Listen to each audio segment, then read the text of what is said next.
भाई जो गुरु वचन पे डट गए, कट गए फंद 84 के। राधा जी गांव बरसाना उत्तर प्रदेश नजदीक वृंदावन की रहने वाली थी। वहां के व्यक्ति राधे राधे नाम जपते हैं। सुबह सुबह या कभी कभी आपस में मिलते हैं तो वे राम राम नहीं बुलाते, वे कहते हैं चाचा राधे राधे। चाचा कहता कि बेटा राधे राधे, क्या वे मूर्ख हैं? उत्तर दिया गुरुदेव ने, तत्व ज्ञान के अभाव से लोकवेद को सत्य ज्ञान मानकर यह शास्त्र विरुद्ध मंत्रों का जाप चल रहा है। यानी ये गीता जी में कहीं नहीं लिखा राधा राधा, राधे राधे श्याम मिला दे। ये मनमाना आचरण है, लोकवेद है, भेड़ चाल है। वैसे तो आप जी को पहले स्पष्ट कर ही दिया है कि गीता अध्याय 16 श्लोक 23-24 में कहा है कि जो शास्त्र विधि को त्याग कर मनमाना आचरण करते हैं, अर्थात जो नाम जाप शास्त्रों में नहीं है उनका जाप करते हैं, उनको न सुख होता है, न सिद्धि प्राप्त होती है, न उनकी गति होती है, अर्थात व्यर्थ जाप साधना है। इससे तेरे लिए अर्जुन कर्तव्य और अकर्तव्य की व्यवस्था में शास्त्र ही प्रमाण है, ये पहले बता चुका हूं। अब बात है कि चाचा भतीजा राधे राधे शब्द क्यों उच्चारण करते हैं। आप जानते हैं कि राधा जी कौन थी? राधा भगवान श्री कृष्ण जी की प्रेमिका थी। उस समय बरसाना गांव के व्यक्ति राधा जी को उल्टा, बदचलन, निर्लज आदि आदि विशेषणों से संबोधित करते थे।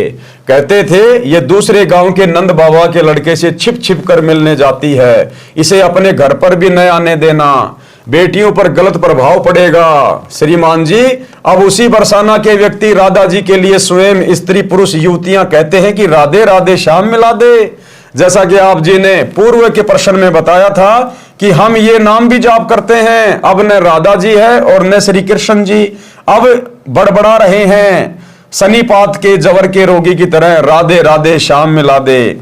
यही स्थिति अन्य मंत्रों की है जो आपने पूर्व प्रश्न में कहे हैं, उनकी जानो, वे भी शास्त्र प्रमाणित न होने से व्यर्थ हैं। और जिस समय राधा थी श्री कृष्ण जी भी यही था, और वो बेचारी राधा श्री कृष्ण जी से मिल भी नहीं पाती थी, छुप छुपा के मिलती थी, बड़ी मुश्किल से लोगों से नजरें बचा के। और जब वो राधा श्री कृष्ण से मिलने जाती थी, लोगों को पता चलता था तो बरसाने के लोग उसको बदचलन लड़की कहते थे, बदचलन। अपने घर पर भी नहीं आने देते उसको कि हमारे बच्चे और बिगाड़ेगी ये। तो वो राधा बेचारी खुद नहीं मिल पाती थी श्री कृष्ण जी से, और अब तुम कहते हो राधे राधे श्याम मिला दे, तुम्हें कहां से मिला देगी? बेचारी खुद तो छुप छुप के मिला करती थी। तो ये शास्त्र विधि को त्याग के मनमाना आचरण हो रहा है। अब आपके इस प्रश्न का उत्तर बताता हूं कि चाचा भी कहता है राधे राधे, भतीजा भी कहता है राधे राधे। आपको भी पता है कि राधा जी श्री कृष्ण जी की प्रेमिका थी। आपको यह भी पता है कि जब रुक्मणी जी को श्री कृष्ण जी भगाकर रथ में बैठा कर लाने लगा तो रुक्मणी जी का भाई अपनी बहन को छुड़ाने के लिए घोड़े पर सवार होकर पीछे दौड़ा था। श्री कृष्ण जी ने पहले तो उसे पीटा था, फिर रथ के पीछे बांधकर घसीटा था। रुक्मणी जी भी श्री कृष्ण जी की प्रेमिका थी, उनके बीच में रुक्मणी का भाई आया था, उसकी क्या दशा की थी। श्री कृष्ण जी ने रुक्मणी की प्रार्थना पर रुक्मणी के भाई की जान बख्शी थी। यदि आज भगवान कृष्ण वर्तमान में होते तथा राधा भी होती और बरसाना वाले चाचा भतीजा आपस में ये शब्द बोलते कि राधे राधे, तो क्या श्री कृष्ण जी पसंद करते? कभी नहीं। चाचा भतीजा दोनों को रथ से बांधकर घसीटते।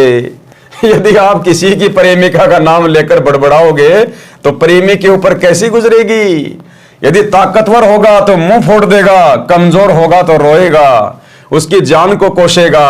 क्या वह प्रसन्न होगा? नहीं। इसलिए ये नाम जो शास्त्र प्रमाणित नहीं है, इनका जाप व्यर्थ है। शास्त्र प्रमाणित नाम मेरे पास है। किसके? सतगुरु रामपाल जी के पास, वासुदेव के पास। आओ और अपना कल्याण कराओ। जो गुरु वचन पे डट गए, कट गए फंद 84 के, कट गए फंद 84 के, कट गए फंद 84।